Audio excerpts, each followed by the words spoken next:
Alors, imaginez, vous avez des squatteurs chez vous et vous battez judiciairement pour les faire expulser. Tout d'un coup, enfin, ils sont expulsés. Vous n'avez même pas le temps de changer les serrures que des nouveaux squatteurs arrivent. Mais alors cela, la gendarmerie ne peut pas les expulser. Pourquoi? Eh bien, parce qu'un juge a décidé que l'un d'entre eux, qui est sous OQTF, qui est donc sous obligation normale de quitter le territoire français, eh bien, même pas votre maison, le territoire français, eh bien, l'un d'entre eux va purger sa peine chez vous, sous bracelet électronique. Ce monde est dingue. Maintenant, les juges peuvent obliger les squatteurs à purger une peine dans l'appartement qu'ils squattent.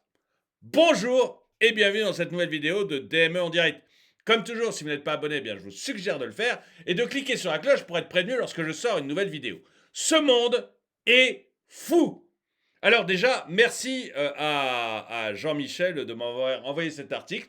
On tombe sur la tête. C'est vraiment du délire. Je vais vous montrer ça. Moi, je n'y croyais pas. Et d'ailleurs, le couple à qui c'est arrivé n'y croit toujours pas. Je pense qu'en fait, il n'y a que le juge qui a prononcé cette sentence qui doit avoir eu une illumination et trouver la vérité, après tous les juges. Mais on est vraiment dans du grand n'importe quoi. Il faut que je vous montre ça. Il faut absolument que je vous montre ça. On n'a pas compris. Sous OQTF, le squatteur de leur maison est assigné à résidence dans le logement qu'il occupe illégalement. 4 squatteurs en situation irrégulière occupaient jusqu'à présent la maison d'Isabelle et Eric à Poissy. L'un d'entre eux a étrangement obtenu une assignation à résidence dans ce domicile. Le 24 octobre dernier, un couple de quinquagénaires découvre que la maison de leurs parents, construite dans les années 70, était illégalement occupée. Ces derniers alertent aussitôt les gendarmes qui placent rapidement les squatteurs en garde à vue. Paf, c'est réglé. Une fois de retour chez eux, après avoir changé les serrures, nouvelle surprise pour Eric et Isabelle, leur domicile est à nouveau squatté. Seulement quelques jours après l'intervention des gendarmes, explique le Dauphiné libéré. Cette fois-ci, les gendarmes n'ont pas pu faire grand-chose pour expulser ces 4 squatteurs sous OQTF. Cette fois-ci, les gendarmes n'ont pas pu faire grand-chose pour expulser les 4 squatteurs sous OQTF. Pire encore, l'un d'entre eux a obtenu une assignation à résidence dans cette maison. On n'a pas compris comment c'était possible, témoigne le couple au micro du Dauphiné libéré. Et je vous avoue que moi aussi, je ne comprends pas. Je ne veux pas m'énerver sur cette vidéo. Je ne veux pas m'énerver. Je vais essayer de rester calme avec le sourire. On m'a dit souris, comme ça, tu arriveras à tes 100 000 abonnés à Noël. Donc je souris, mais franchement, est-ce qu'on n'est pas dans la maison qui rend fou? Vous savez ce dessin animé d'Astérix et Obélix, les 12 travaux d'Astérix, je crois, dans lequel il y a une maison qui est l'administration, qui est la maison qui rend fou. Est-ce qu'on est. Quand un juge décide de faire réaliser une OQTF dans la maison squattée, est-ce qu'on n'est pas dans la maison qui rend fou? Est-ce que vous croyez que. Est-ce que vous croyez pas que Eric et Isabelle, je cherchais leur nom, Eric et Isabelle se disent non mais c'est dingue quand même. Les mecs qui viennent illégalement chez moi et un juge décide qu'ils vont réaliser leur peine sous bracelet électronique chez moi. De manière. Alors qu'ils y sont illégalement. On est chez les dingos. Dites-moi ce que vous en pensez dans les commentaires. Mais pour moi, on est vraiment chez les dingos. Et quand ce couple nous dit on n'a pas compris comment c'était possible, mais est-ce que vous comprenez?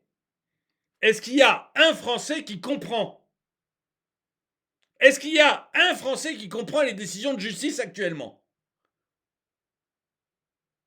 Moi, je pense, le juge, je ne vais pas remettre en cause une décision de justice, ça serait horrible, mais il faudrait au moins qu'ils nous expliquent comment ils font.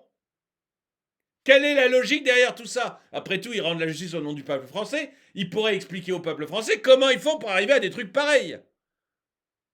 On est chez les dingos. En tout cas, tant qu'ils nous expliquent pas, on a l'impression d'être chez les dingos. Je veux pas non plus prendre de procès avec la justice, moi, mais quand même.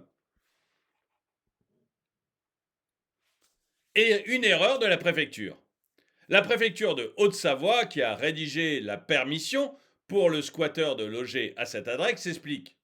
Les services préfectoraux qui ont rédigé la mesure n'avaient pas vu dans l'urgence de la rédaction qu'il s'agissait d'un squat. Dans l'urgence de la rédaction, attendez. L'urgence de la rédaction. Parce qu'il y a des trucs urgents avec les OQTF. On voit que les OQTF sont tellement réalisés en France, on se doute bien qu'il y a des urgences. Heureusement pour le couple,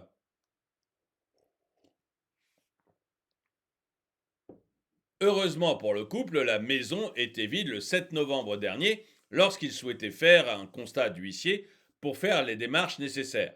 Eric et Isabelle ont donc pu récupérer leur domicile qui est désormais sécurisé contre toute intrusion. Les squatteurs, quant à eux, sont à l'heure actuelle dans la nature. Y compris ceux qui devaient faire, qui étaient sous bracelet électronique, quoi. Tout le monde, voilà. S'ils sont pas enfermés chez vous, ils peuvent aller. Je veux dire, il y a des mecs qui sont sous EQTF, sous résidence surveillée en principe, mais comme la résidence, il l'a squattée, bah finalement, allez, oh là là, qui se débrouille, oh là là, on va pas se casser la tête. Mais le couple n'en a pas fini avec les ennuis, tu m'étonnes. Il faut désormais réparer les dommages causés par ce squat. Et ils sont nombreux. Les portes et les toilettes du rez-de-chaussée sont hors service. Mais comment vivent ces gens? Non mais, je veux dire, les squatteurs. Moi, je sais pas pour vous, moi, à chaque fois que je lis une histoire de squatteurs, derrière, il y a des travaux monstrueux. Comment ils vivent? Mais c'est des porcs! Attendez, moi, je ne prends pas soin spécialement de mon appartement.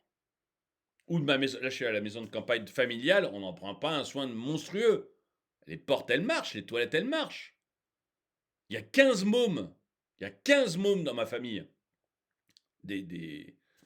Parce que voilà, on a tous beaucoup d'enfants. Bon, il y a 15 mômes en plus des parents dans cette maison de campagne. Les portes, elles marchent, les toilettes, elles marchent. Personne n'a jamais pété une porte. Comment on fait pour faire qu'une porte soit hors service?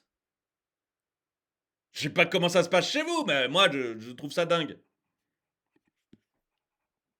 Les portes et les toilettes du rez-de-chaussée sont hors service. Comment on fait? Je sais pas faire, moi.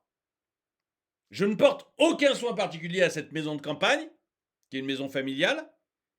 On est parfois 15 enfants et 6 adultes. Donc 21. Les portes sont toutes nickel. Il n'y a pas de problème de porte. Il n'y a pas de toilette du rez-de-chaussée. Il n'y a pas de toilette qui ne marche pas. Je ne comprends pas comment vivent ces gens. Et il faut faire partir les odeurs de tabac toujours présentes.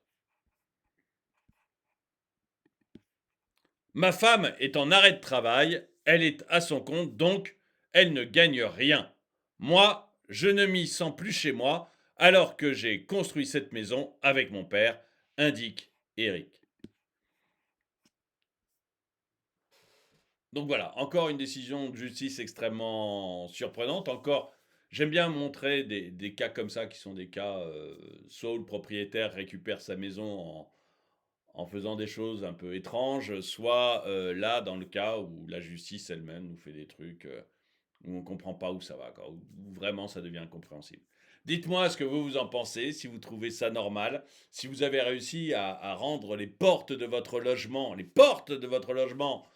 inutilisables, hors service, ou vos toilettes, si ça vous est arrivé une fois d'arriver de casser vos toilettes. Moi, voilà, pour moi, c'est des choses impossibles, mais je vis peut-être dans un autre monde, je ne sais pas. En tout cas, merci d'avoir regardé cette vidéo. Mettez-lui un pouce vers le haut, commentez-la, partagez-la. Merci à tous ceux qui soutiennent la chaîne. Et moi, je vous dis à très bientôt.